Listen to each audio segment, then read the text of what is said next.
E quando Deus não fala mais, o que a gente faz? Eu os convido ao texto de Gênesis, capítulo de número 12, por gentileza. Gênesis, capítulo 12. Eu vou ler os primeiros versículos de Gênesis 12. É um texto conhecido. Não há muita coisa nova, não, para você aprender. Mas vamos lá. Gênesis, capítulo 12. Obrigado, irmão. Diz assim: O Senhor disse a Abrão: saia da tua terra, da tua parentela e da casa de teu pai, e vá para a terra que eu te mostrarei. Farei de você uma grande nação. Eu abençoarei e engrandecerei o seu nome. Você será uma bênção. Abençoarei aqueles que te abençoarem. Amaldiçoarei aqueles que te amaldiçoarem. Em você serão benditas todas as famílias da terra. Amém.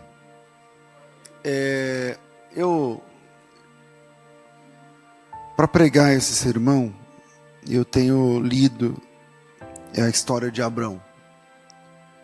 Ele vai mudar de nome lá na frente, né? Então aqui é Abrão. Se eu falar Abraão, em algum momento é por vício de linguagem mesmo. E algumas coisas interessantes eu tenho para compartilhar com os irmãos. Uma delas é que entre Deus chamar Abraão, quantos anos Abraão tinha quando ele saiu de Harã? Quem lembra? 75. Então, se você está achando você velho, Deus fala com velhos. Então, está tudo bem. Mas não é sobre isso que eu ia falar, não. Entre o chamamento de Abrão, com 75, e o nascimento do seu primeiro filho, Ismael, tem 11 anos. Tem 11 anos. E a gente sabe disso porque no capítulo 16, verso 16, a Bíblia diz que Abraão tinha 86 anos quando Agar lhe deu à luz Ismael. Ou seja, nós temos um período de quantos anos entre o chamado e o nascimento de Ismael? 11 anos. Bom, isso não é nenhum, como eu disse, né, não é nada novo, nenhuma informação, é só ler a Bíblia que está aí na Bíblia estampado. Mas tem uma coisa interessante aqui. É que entre essa primeira data, essa primeira idade, 75, e essa segunda, 86, Deus falou com Abraão apenas 3 vezes. Apenas 3 vezes em 11 anos. Eu vou tirar aqui o capítulo 16 do jogo e vamos ficar até o capítulo 15, porque no capítulo 16 é essa lambança aí que a mulher de Abraão vai trazer a escrava, né, a serva, a Agar e tal, enfim. Mas do capítulo 12 até o capítulo 15 nós temos pelo menos 10 anos. Então vamos tirar um desses anos, que é a gestação e o nascimento de Ismael, e a gente vai entender que entre o chamado de Deus a Abrão, sai da tua terra, não sei o que e tal, e o capítulo 15, o momento onde ele vai ter o primeiro filho, até de forma que não foi assim que Deus disse que era para fazer, nós temos 10, 11 anos, e o mais interessante é que nesses 11 anos, Deus fala com Abraão 3 vezes. 3 vezes. Então, quais são as 3 vezes? Vamos lá. Mantenha a Bíblia aberta aí no capítulo 12, porque uma delas a gente pode contar como uma delas o versículo 7 do capítulo 12. Então Deus chamou Abraão, e aí lá no versículo 7, porque vamos lá, a gente leu até o versículo 3, né? Beleza. No 4 diz assim: e o Abraão partiu como o Senhor tinha dito. Ele levou Ló com ele. Tem muita gente que critica o Abraão ter levado Ló. Já ouviram ou não? Já ouviram? Ok. Eu não faço parte desse time porque eu li o capítulo 11. E o capítulo 11 conta a história da vida de Abraão. Por exemplo, há uma possibilidade interessante de que Abraão é o mais velho de 3 irmãos que eram trigêmeos. Seu pastor, nunca ouvi falar. Pois é. O capítulo 11, versículo de número, vou achar aqui, capítulo 11, versículo de número 27, diz assim: estas são as gerações de Terá. Terá gerou Abraão, Naor e Harã. Aí você fala assim, não, mas não diz aqui que eram trigêmeos. É verdade, não diz mesmo. Mas essa é a primeira vez, numa sequência que começa no versículo 10, onde mais de um filho é dito numa vez só, numa pancada só. Eu não mato nem morro para defender que eles eram trigêmeos também. Mas eu estou dizendo que isso é uma possibilidade, como eu disse agora há pouco. Mas o mais interessante, e por isso eu não critico Abraão ter levado Ló, é o que diz o verso de número, a continuação do verso 27. O Harã gerou Ló. E o Harã morreu na terra do seu nascimento, em Ur dos Caldeus, estando Terá, seu pai, ainda vivo. Na doutrina lá dos judeus, como chama, na tradição, eles dizem que o pai do Ló, o Harã, poderia ter sido devorado por uma fera, um animal, ou coisa assim. Também não dá para dizer. A Bíblia diz que o Harã, que parece ser o mais novo desses 3, versículo 26, viveu, Terá 70 anos e gerou Abrão, Naor e Harã. Esse é mais forte ainda, um versículo antes. Porque parece que esses 3 foram gerados quando Terá tinha 70 anos. É basicamente isso. E a condição em que o texto oferece os nomes desses 3 deixa Abraão como o irmão mais velho, o Naor como o irmão do meio e o Harã como o irmão caçula. E se isso tudo que a gente está percebendo aqui no texto bíblico é um fato, e no próximo verso, os 2 próximos versos dizem que o Harã morreu na terra do seu nascimento, quer dizer, antes deles se mudarem, o Harã morreu lá na Caldeia, ele era um acadiano, ele estava lá na Babilônia não, na Mesopotâmia. Não é longe da Babilônia também. Aí, o que acontece naquela regra? Se o Abrão é o mais velho, o Harã é o caçula e ele morreu, o filho dele, todas as heranças sobem para o primogênito.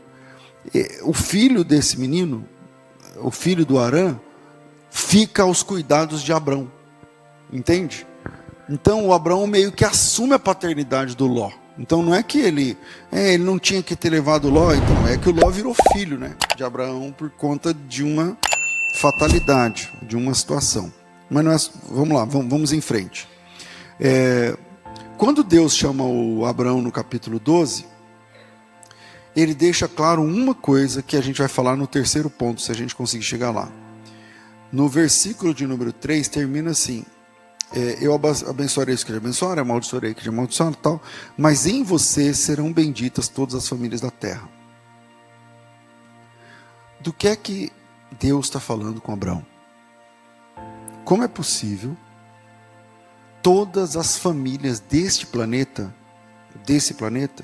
todas as famílias desse planeta, serem abençoadas a partir da obediência de Abrão? Como é possível?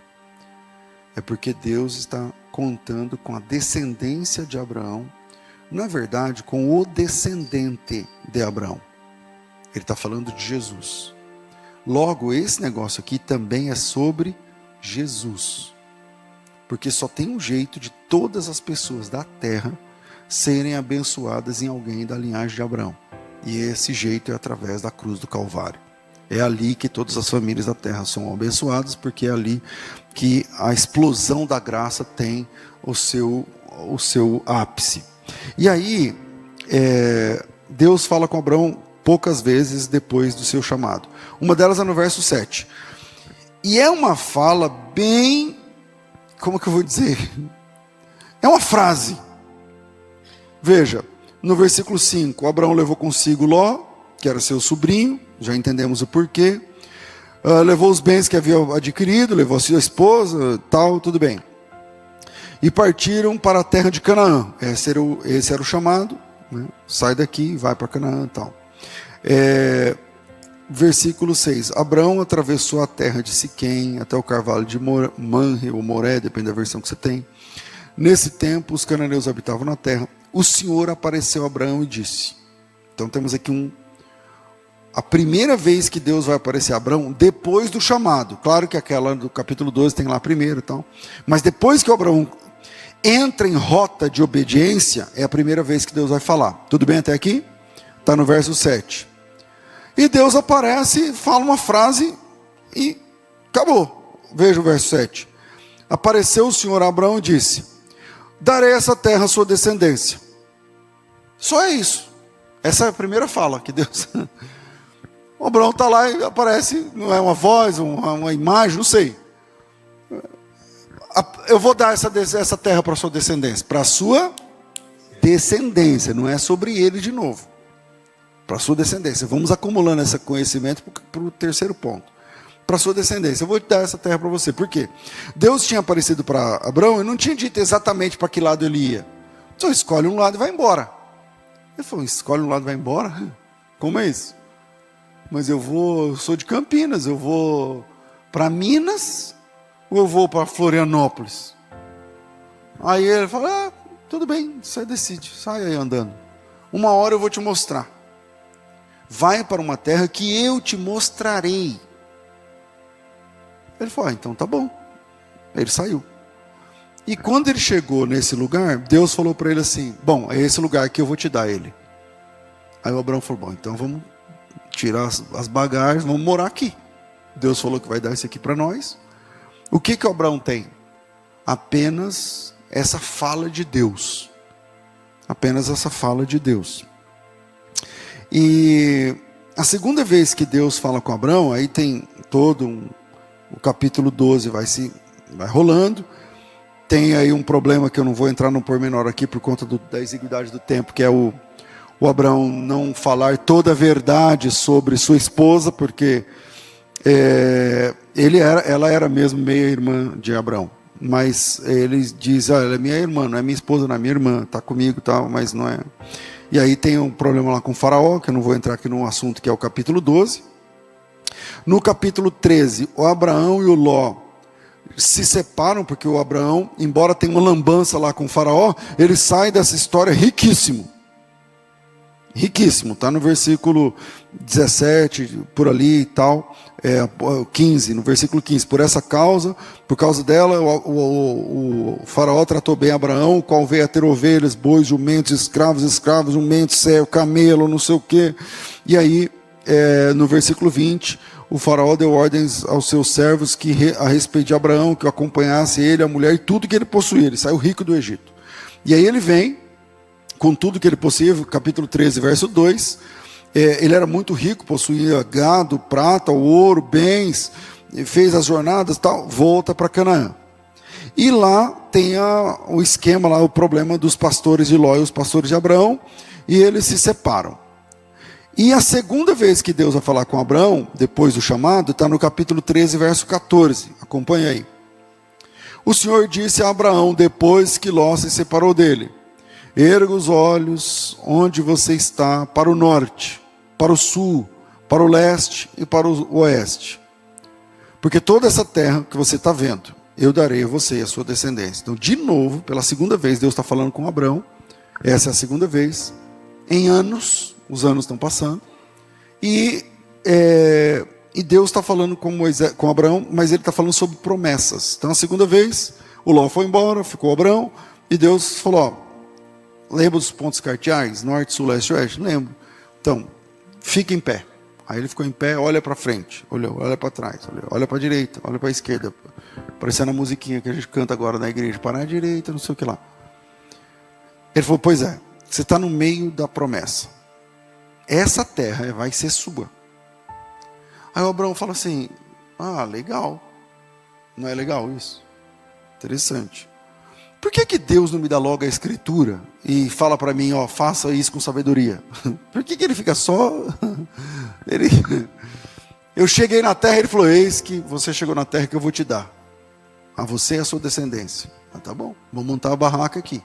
Aí ele monta, depois tem um problema lá com o pessoal do Egito, depois ele tem um problema com os pastores de Ló, aí despede e volta para o mesmo lugar. Aí ele volta para o mesmo lugar, ele edifica um altar, e Deus aparece novamente e fala assim, então, olha para a direita, para a esquerda, norte, sul, leste, oeste, não sei o quê, eu vou te dar essa terra toda. Levante-se, versículo 17, percorra essa terra, no seu comprimento, na sua largura, porque eu vou dar essa terra a você. E aí, versículo 18, presta atenção, ele vai mudando as tendas, foi morar nos carvalhos de Manre, ali perto de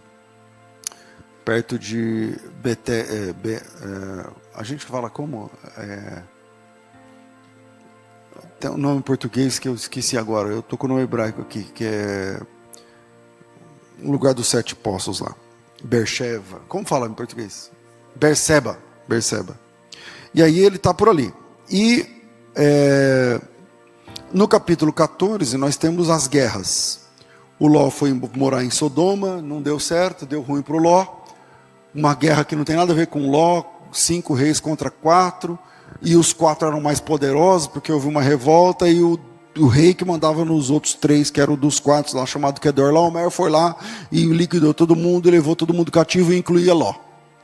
O Abraão estava de boa, foram falar, o Ló foi levado cativo. Ele falou, o quê? Ele pegou 318 guerreiros, por alguma razão o pessoal da Universal gostou desse texto, e pega 318 pastores, e sai ungindo e falando, não sei o que lá. Não tem nada a ver. Ele pegou 318 guerreiros, nascidos na sua casa, e foi lá e falou assim, vamos resolver esse problema aí com o tal do Kedorlaomer, não é, ele é o bom? Então agora ele vai conhecer quem é o bom.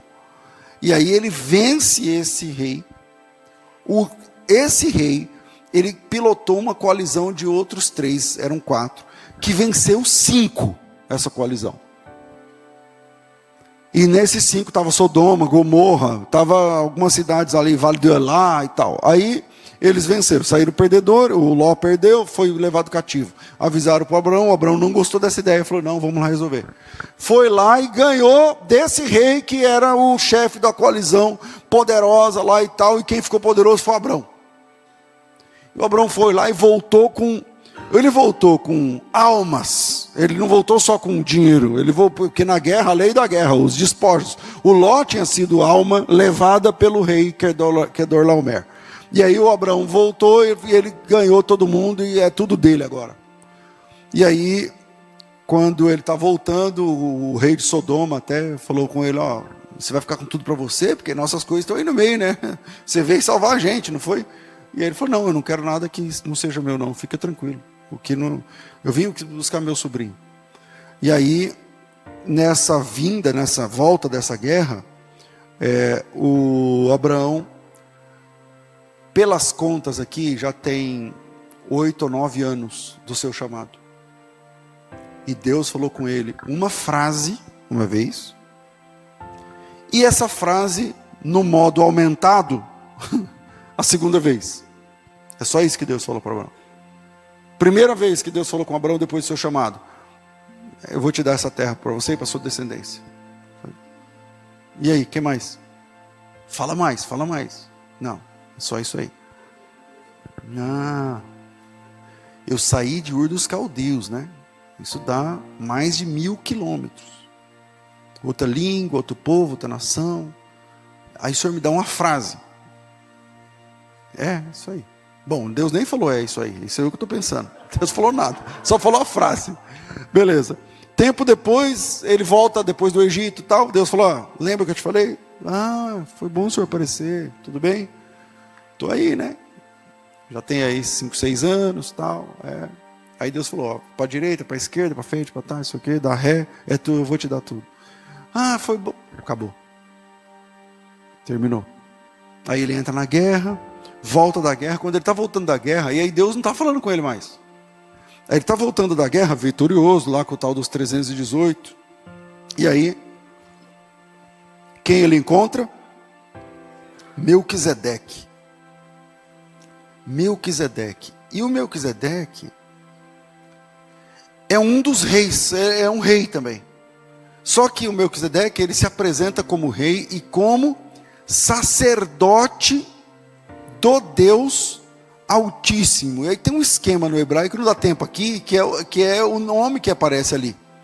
Porque o Melquisedeque, conforme a gente chama, na vida real ele chama Melquisedec. E aí esse cara, esse sacerdote, ele fala assim: você que é o Abraão? Isso eu pensando, né? Não está escrito assim na Bíblia. Você que é o Abraão? Sou. Ah, Deus tem falado com você, né? Ele falou: tem, mas ele mandou eu sair da minha casa, eu saí.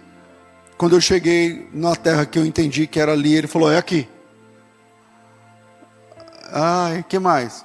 E alguns anos atrás, eu tinha voltado lá do Egito, não sei o que, resolvi voltar para o mesmo lugar, eu levantei um altar, parece que ele gostou e falou para mim, queria dar aquele lugar para mim, para minha descendência, alguma coisa assim.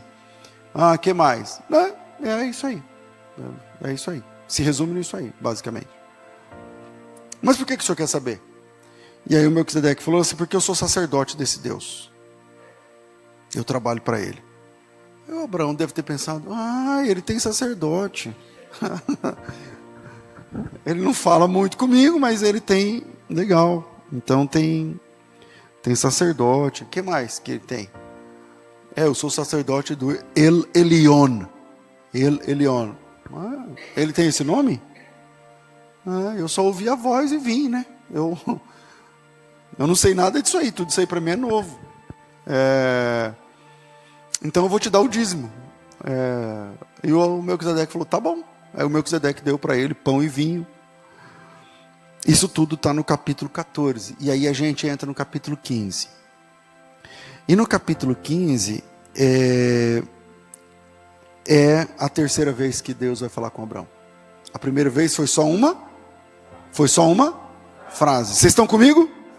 Porque o nosso trabalho aqui nesse sermão e quando Deus não fala com a gente? Primeira coisa que Deus fez, depois do chamamento lá bonito, lá sai da tua terra, da tua parentela, eu estou contigo e não abro, é uma frase. A segunda é uma frase no modo aumentado, com mais detalhes, para a direita, para a esquerda, não sei o que lá, tudo bem. E depois chão, tempo, anos e anos. Pensa que você obedeceu Deus hoje, que é 2025, e Deus vai falar com você agora em 2029, e depois Ele vai falar com você em 2035. É isso aí. Passou-se 10 anos, quase 11. E aí, chegamos no capítulo 15, depois desses acontecimentos, veio a palavra de Deus a Abraão numa visão, dizendo: Abraão, não tenha medo, eu sou o seu escudo. É a primeira vez que Deus está falando uma coisa diferente daquelas outras duas. Eu sou o seu grandioso galardão, sua grande recompensa, depende da tua versão. Abraão falou: peraí, não vai não, vamos falar, eu tenho algumas coisas aí para falar, porque, né, pessoal, o Senhor falou para mim que eu vou ter bastante filhos, né, um negócio de uma descendência, 2 vezes, as 2 únicas vezes que o Senhor falou, parece que tem a ver com a minha descendência, não sei o quê. Pois eu tinha 75, agora eu tenho 85. Então eu já era velho, agora eu sou velho plus, né? Passou mais 10 anos. E eu não tenho filho, né, Deus? E eu já sei até que o Senhor tem um nome, que o Senhor tem sacerdote, tem gente que trabalha para o Senhor, eu achava, e aí? Me ajuda, o que eu faço? O que fazer quando Deus não fala, ou quando o que Deus fala não é claro, é pouco? Vamos deixar os 3 pontos, vamos tentar. Primeiro, o modelo de Deus é a bússola e não o GPS. O modelo de Deus é a bússola, não o GPS. O GPS, você coloca e ele fica falando. Vai para cá, vai para lá. 40 metros você faz tal coisa. Cuidado que tem um acidente. Cuidado que não sei o quê. Cuidado. Blá, blá, blá. E ele vai mostrando, alertando, falando e tal. E esse modelo não é o modelo que Deus adota para falar com seus filhos. O modelo de Deus não é o GPS, é a bússola. A bússola indica o caminho. A bússola, ela aponta para o polo magnético do norte. E aí ele dá um norte. Enquanto o GPS fica gritando, mostrando, falando, até os detalhes, tem um carro parado na via, e você tem que ficar apertando se tem ou não tem, e não sei o quê, e tal, dando detalhes do roteiro, a bússola não, a bússola te dá um norte. E esse é o chamado de Deus, é um norte. Porque a gente acha que Deus vai chamar a gente, e quando chegar na sua casa vai ter um manual de instruções, uma caixa bonitinha no teu nome, você fala, tá, e hoje eu faço o quê? E amanhã eu vou com que roupa? E não sei o que lá, tal. E não é assim, e porque nós começamos a buscar esse tipo de relacionamento, onde a direção é ao estilo do Waze, é ao estilo do GPS, é ao estilo dos maps de hoje, isso mudou o jeito de ser igreja. Porque o jeito de ser igreja agora é o seguinte: Deus é o dia do culto da resposta. Vem, é hoje.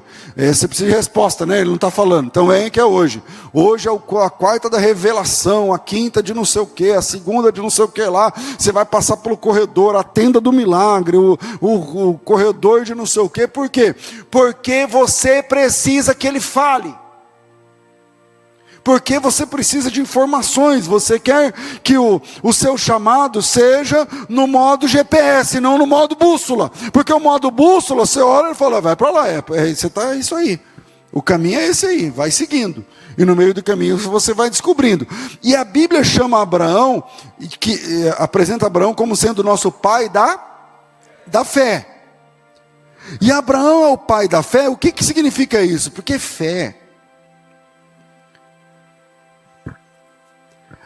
A fé, basicamente,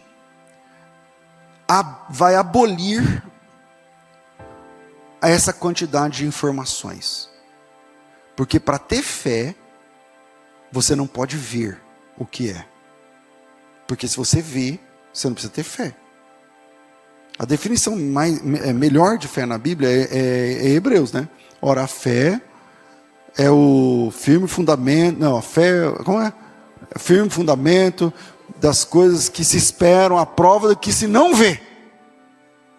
Então você não vê, cara. A fé é um negócio que você não vê.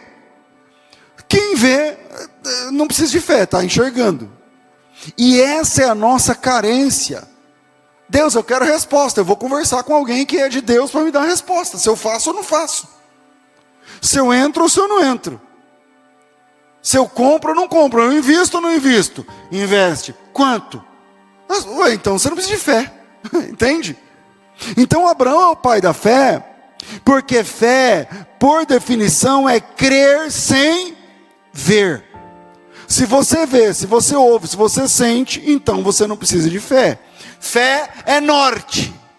Quando eu falo norte, eu não estou sendo literal, né? Fé é o rumo.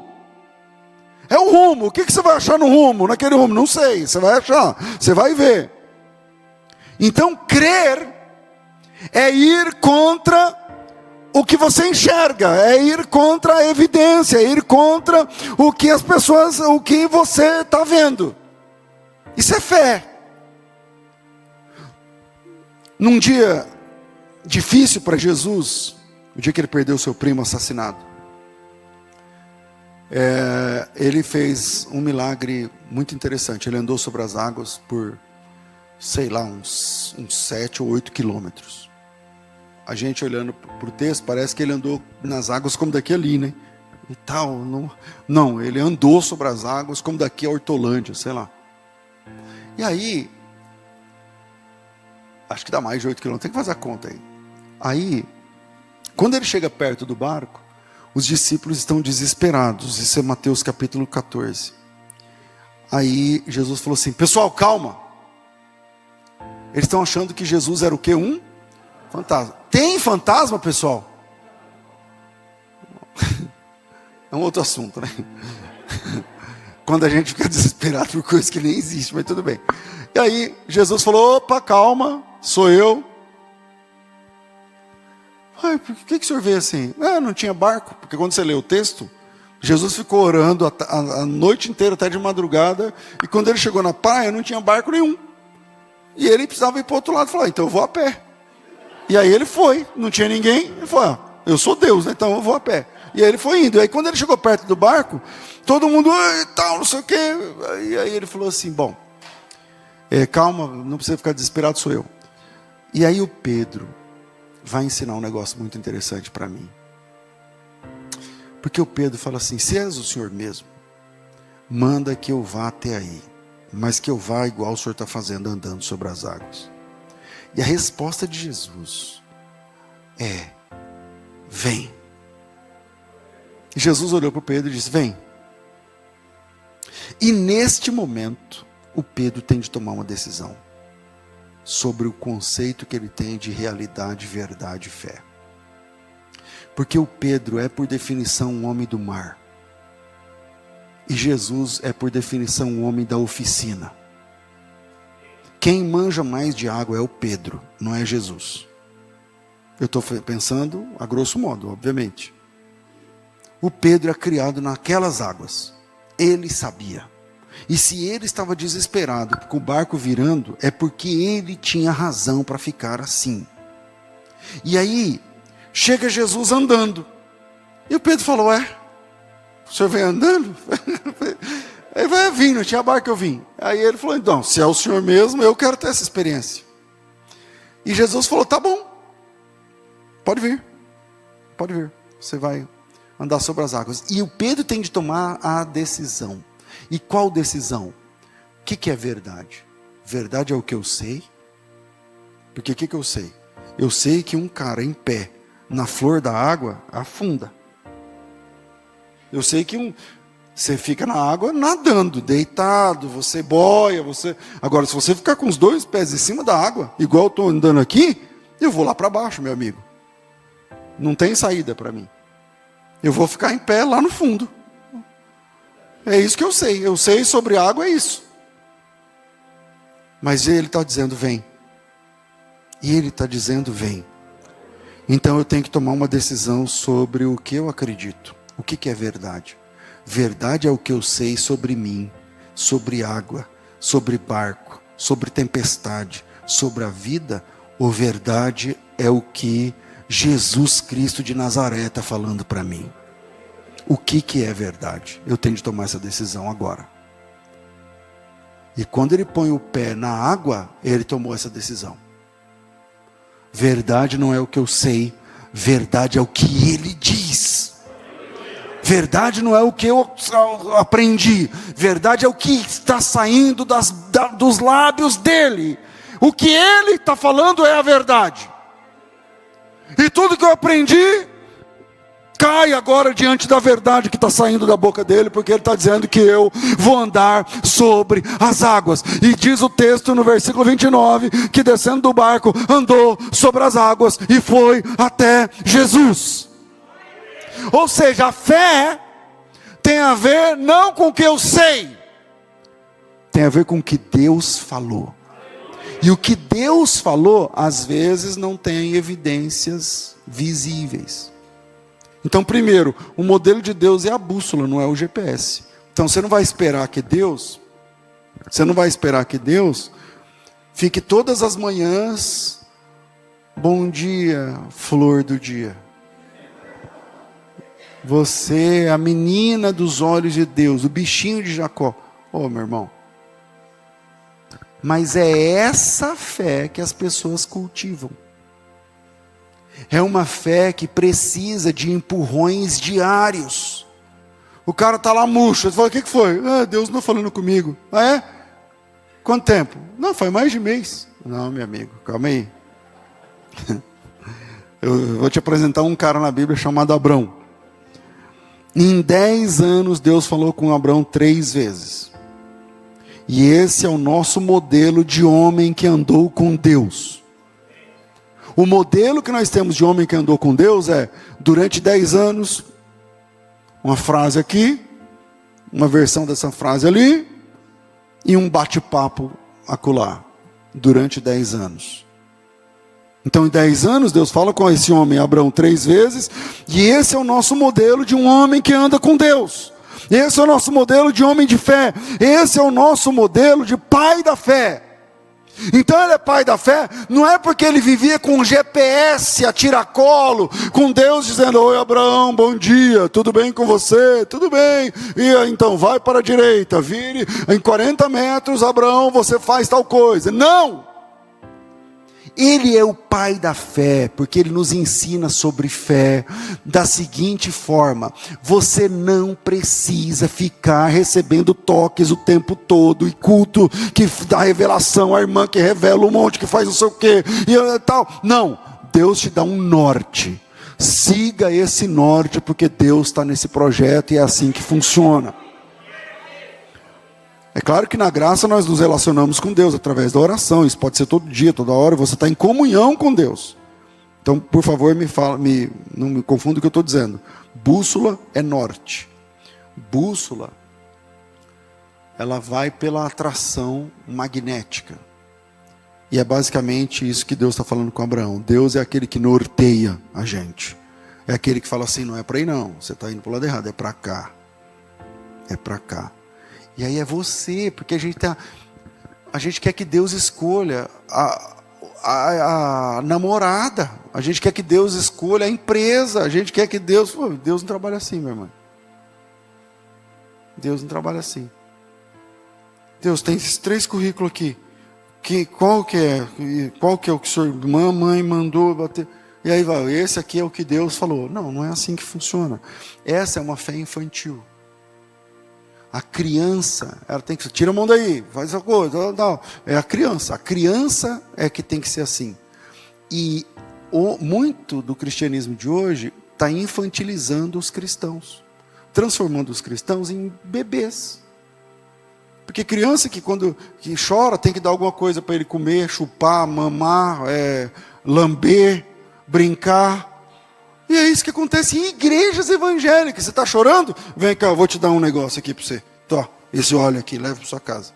Para de chorar e leva isso aqui para você. É criança que tem que pegar. Criança que tem que segurar, que tem que ter contato com o objeto. É meu. Não, então, você está chorando? Tem uma rosa aqui, ó, para você. Pega essa rosa. É ungir essa rosa, pode levar. Você tá triste? Tem essa toalha aqui, pega essa toalha. Eu levei no monte essa toalha, vai funcionar, dá certo para você. Meu Deus, isso é o cúmulo da infantilização da fé. Uma fé que precisa de coisas para pegar, não é fé. É infantilização da vida espiritual. Então Deus chama Abraão, no caminho ele errou, e no caminho você vai errar, no caminho ele ficou com medo, você vai ficar com medo, no caminho ele teve de enfrentar guerras, você vai enfrentar guerras, no caminho, mas sempre Deus está dando a direção, o norte, é esse o ponto. Então, primeiro ponto, o modelo de Deus é a bússola, não é o GPS. Segundo, aí estamos no capítulo 15, aí Deus falou com Abraão muito pouco, né, Abraão está murcho. Aí Deus chega no capítulo 15 e fala assim: Abraão, tudo bem com o senhor? O senhor veio, apareceu, apareci. Quero falar com você. Que bom. São quase 11 anos, né? O que o senhor quer falar agora? Da terra lá que eu estou, para a direita, para a esquerda? Não.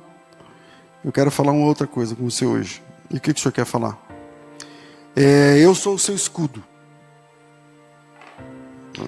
Eu sou o seu escudo. O senhor é meu escudo. Quer dizer que vem guerra por aí? Eu sou tua recompensa. Sua recompensa sou eu. Quem te protege sou eu. E a sua recompensa sou eu. Sou o seu escudo, teu grandíssimo galardão. Isso é o capítulo 15, versículo 1. E aí Abraão responde. Então essa é a terceira, né? Das outras 2 vezes Deus falou e acabou, né? Agora o Abraão vai responder.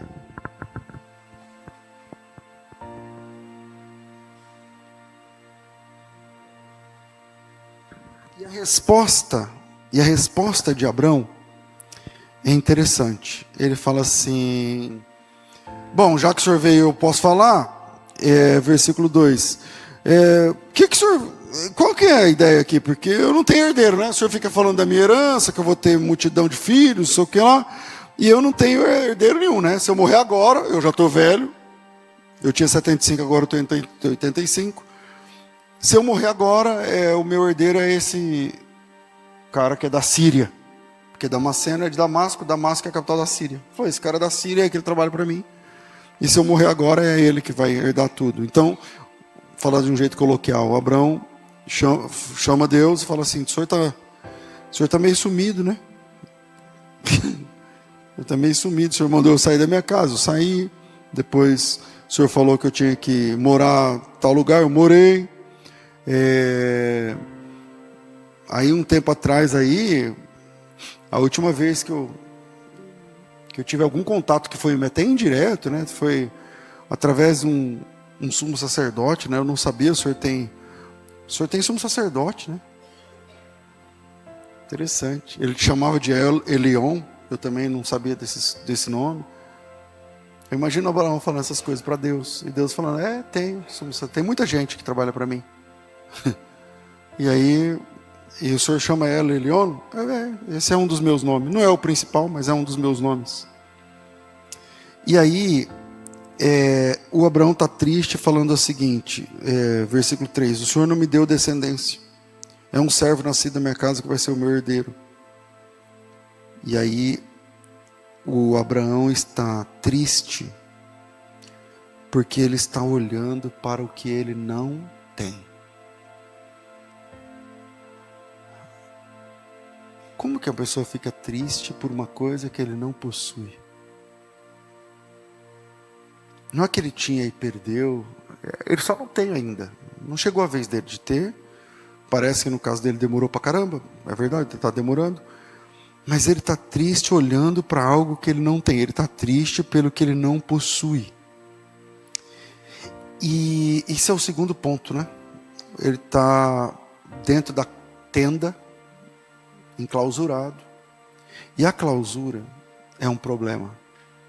Porque a clausura atrapalha a nossa relação com Deus. A clausura atrapalha a nossa relação com Deus. Clausura atrapalha. Quando eu digo clausura, não estou dizendo a pessoa que não sai do quarto apenas. É também. Mas a pessoa que não quer mais viver com Deus por conta de uma decepção. Então ela se fechou na vida dela e Deus está fora.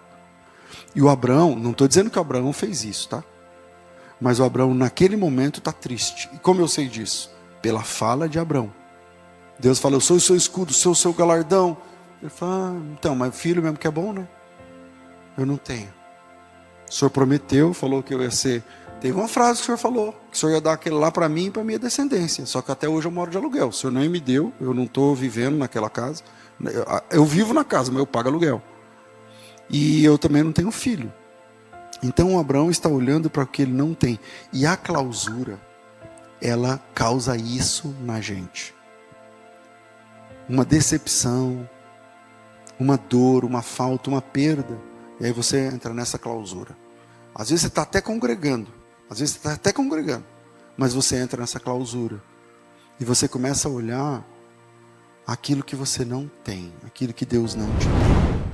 Quando Deus mandou Moisés escrever a lei, Ele deu uma lista de coisas que a gente não pode cobiçar. E essa coisa que a gente pode cobiçar são as coisas que a gente não tem. A gente não pode cobiçar a fazenda do próximo, o boi do próximo, a prosperidade do próximo, a mulher do próximo, as coisas do próximo. Porque Deus, quando você cobiça uma coisa que não é sua, você está invadindo o espaço da graça que Deus deu a outro. Não é você, não é para você aquilo ali. E você está invadindo. E aí, o Abraão, por alguma razão eu quero pôr Moisés aqui nessa tenda agora. O Abraão está fechado na tenda, murcho. E quando Deus aparece, eu sou o seu escudo. Ele fala assim, então, mas comigo não está funcionando, né? Parece que não está funcionando. E aí Deus vem renovar a promessa. Deus olhou, acho que olhou no... Está na hora de falar com Abraão mais uma vez, já faz tempo. Quando Deus chega, o Abraão está murcho. Deus vem renovar a promessa, o Abraão está mal. E fala para Deus, a gente precisa conversar. A gente precisa conversar. Vamos falar de herança? Vamos falar de promessa? Vamos falar do que eu não tenho. Que o Senhor disse que eu teria e eu não tenho. Vamos falar sobre isso? Vamos falar de 10 anos que eu saí da minha casa e virei um nômade.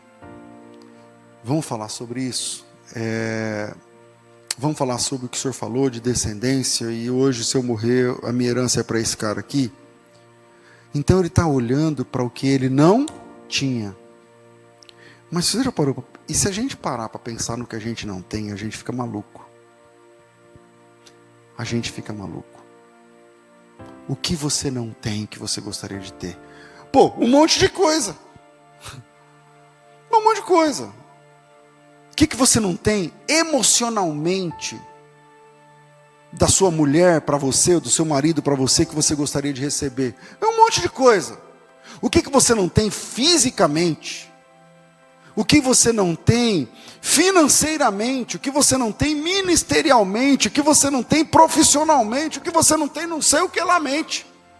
Em qualquer área, tem coisa que você não tem, tem algo que você não tem, que te falta, que você vê um vizinho que começou depois de você e está melhor, ou o irmão que chegou depois de você, ou a pessoa que você nem conhecia. Você fala, nossa, mas você tem metade da minha idade, já conseguiu, e eu não consigo. Sempre tem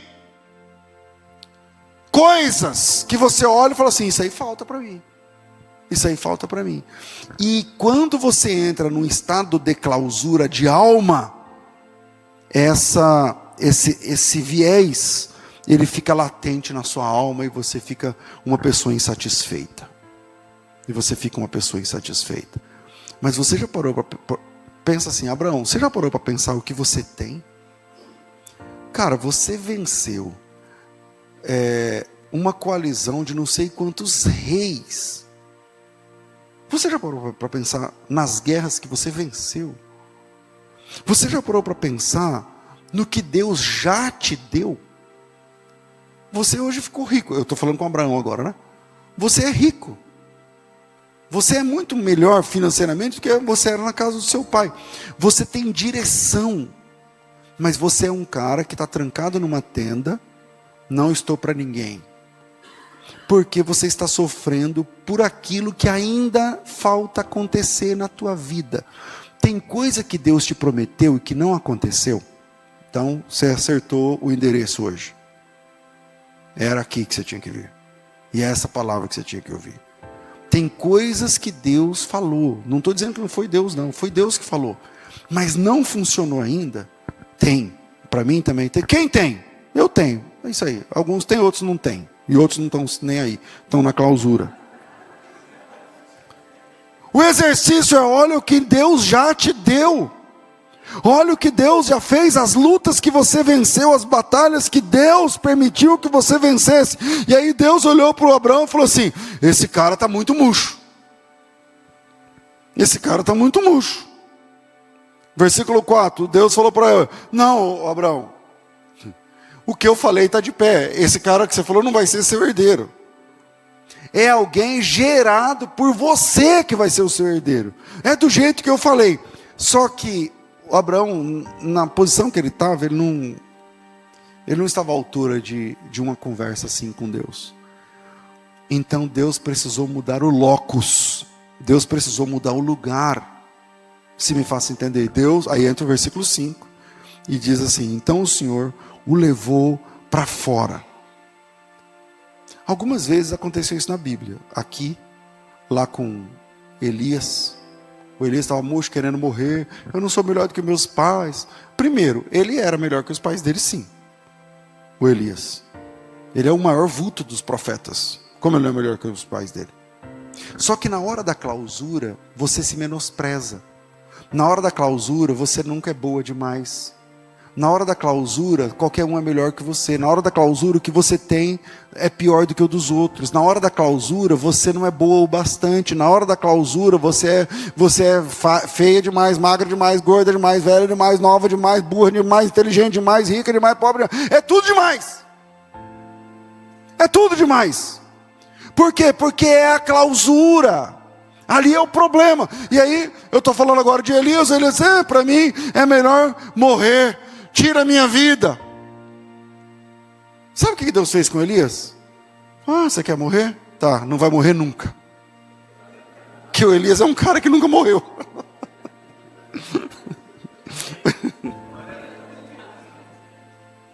Ué? Você está querendo morrer? Eu vou te falar o que eu vou fazer com você. Isso tem uns 3.500 anos. E o Elias está vivo. Entendeu? Mas por quê? Porque a clausura. Aí Deus tira o Elias da caverna. Falou, vem aqui fora que eu vou falar com você. Eu vou passar. No caso do Elias, vem aqui fora da caverna que eu vou passar. No caso do Abraão, está lá morando, não tem ninguém, sabe o quê? Para mim é difícil, eu sou velho, sabe? E tal, o Senhor falou, mas não está funcionando. Aí Deus, no versículo 5, leva para fora e fala, vem aqui fora. Vem aqui fora. Aí de dentro, não vou falar com você aí de dentro. Vem aqui fora, muda o locus. Muda. Você tem que mudar. Porque eu quero te mostrar um negócio que está aqui fora. Aí o Abraão foi lá, pensa Deus colocando o dedo no queixo do Abraão e falou, levanta a cabeça, olha lá em cima. Conta as estrelas. Você consegue? Conta, vai, temos tempo. Você não está reclamando que eu só falo uma frase e vou embora? Temos tempo. Conta as estrelas. Contou até quanto? Conta de novo. Conta de novo. Perdeu? Tá. A sua descendência que eu prometi vai ser assim. Eu prometi e vai ser assim. Então primeiro Deus tira da caverna. E lá no versículo 5 ele tira da caverna. Presta atenção. É assim que vai ser sua posteridade. E aí entra o verso 6. E o verso 6 é um verso chave. Porque o texto diz assim. E Abrão creu no Senhor. E Abrão creu no Senhor. E isso lhe foi atribuído para a justiça. Ou isso lhe foi imputado como justiça. E Deus, na sequência. Então primeiro, Deus tira ele da tenda. Porque a clausura não dá, né? E aí, essa mudança de locus. Eu tenho que terminar. Essa mudança de locus é o seguinte. Tem coisas que Deus está falando com você, mas que não entra no teu coração porque a ambiência é um problema. Onde é que você se meteu? Que a voz de Deus chega lá, mas não entra no teu coração. Deus fala, mas aí você está na clausura. E na clausura não vai funcionar. Então Deus tira esse cara de dentro da tenda, tira de dentro da clausura, levanta dessa cama, sai desse ambiente. E Deus está fazendo isso com Abraão pela segunda vez. Porque a primeira é, sai da tua casa, da tua tenda, da sua família, sai do meio dos teus. Porque eu quero andar com você, mas desse jeito não é, sai, você precisa sair. E eu vou direcionar você, não é um GPS, tá?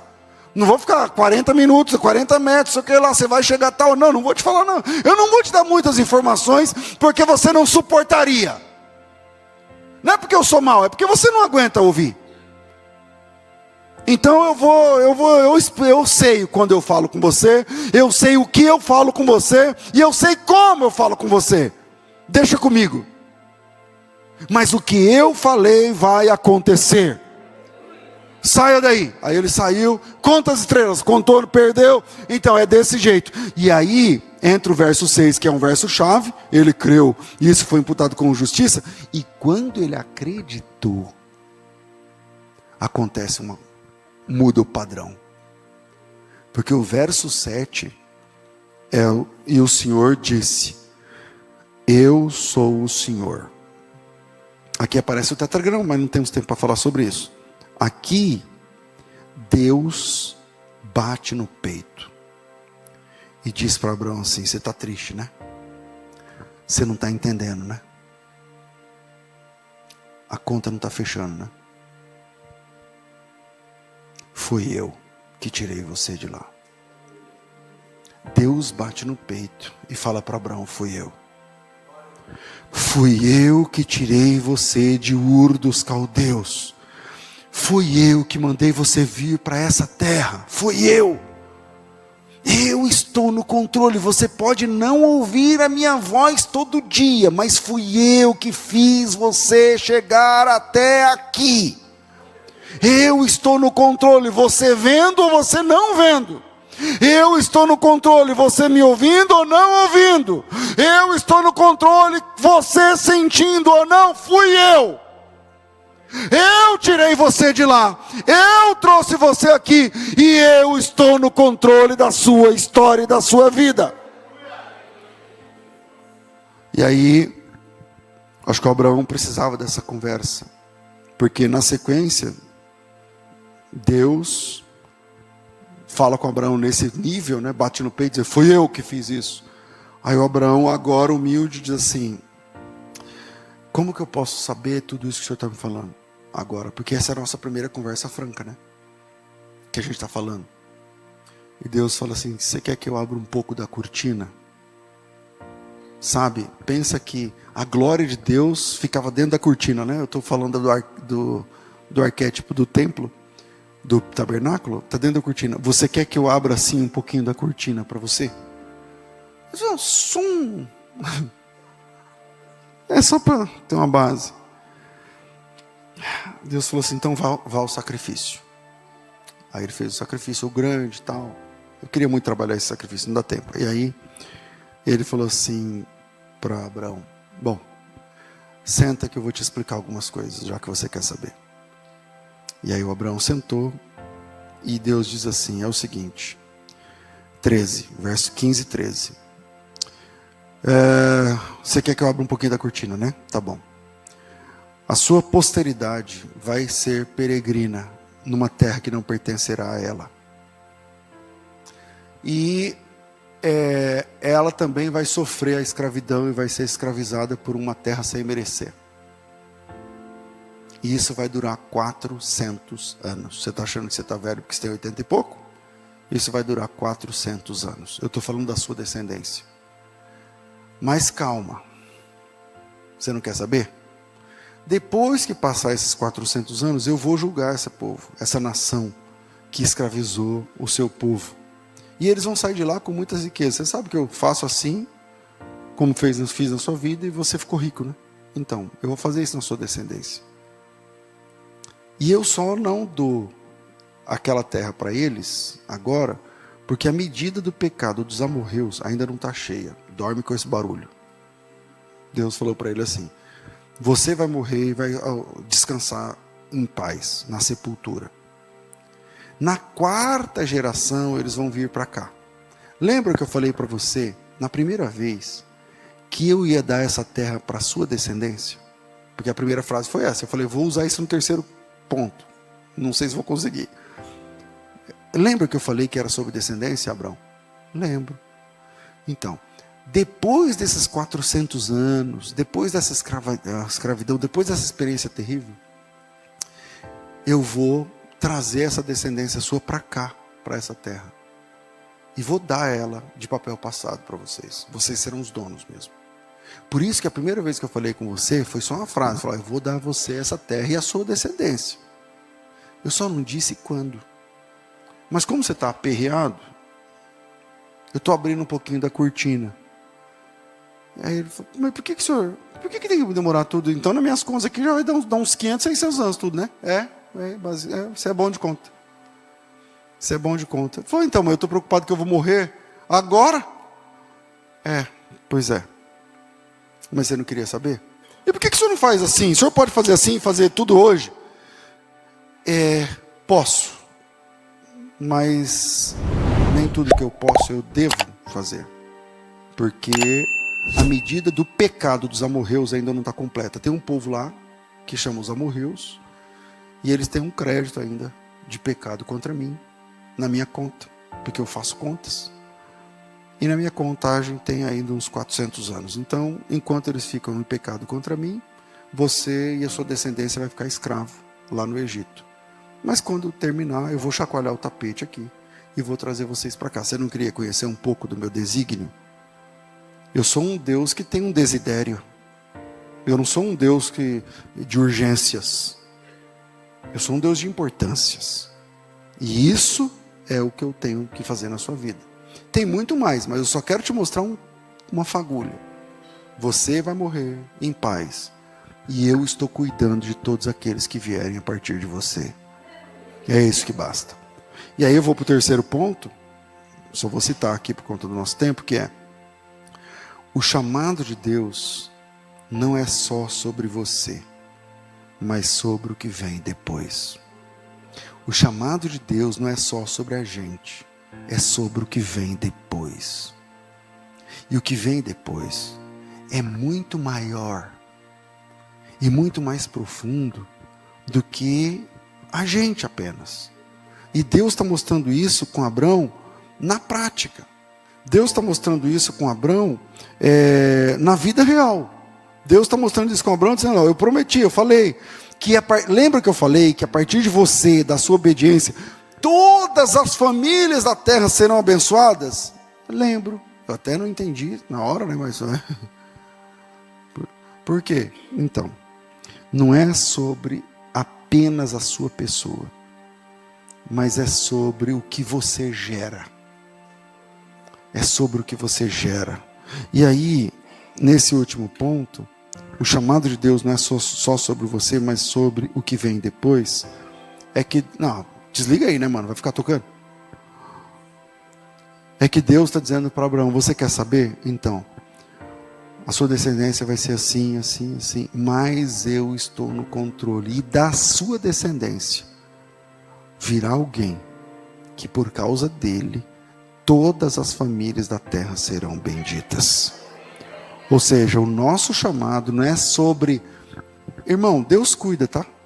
De você, com o carro, da situação lá com o carro que você não sabe o que fazer, da situação lá que não sabe se contrata ou não contrata, se assina ou se não assina. Deus cuida, eu creio, Deus fala, tá tudo bem. Mas não é só sobre isso. É sobre o que vem depois. É sobre gerações, é sobre aqueles que nós geramos, é sobre aqueles que nós alcançamos, é sobre aqueles que Deus nos coloca como responsáveis, às vezes espiritualmente, ministerialmente, às vezes é de laço consanguíneo, às vezes não é.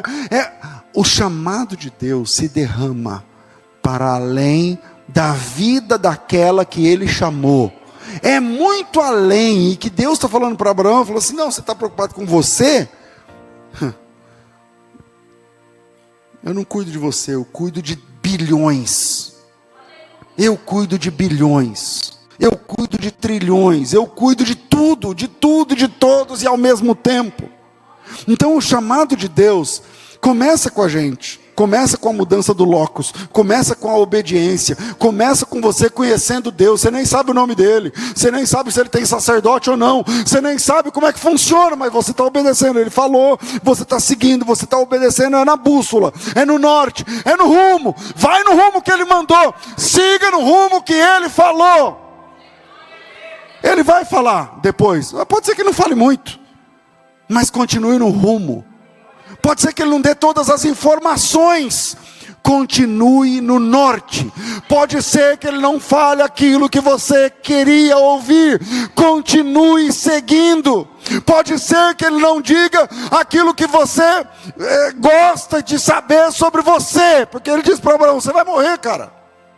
Você queria saber? Você vai morrer, bicho. Você vai para a sepultura, em paz, com seus pais. E você não vai ter escritura da terra. Mas eu estou no controle de tudo. Porque não é só sobre a sua vida e o seu chamado.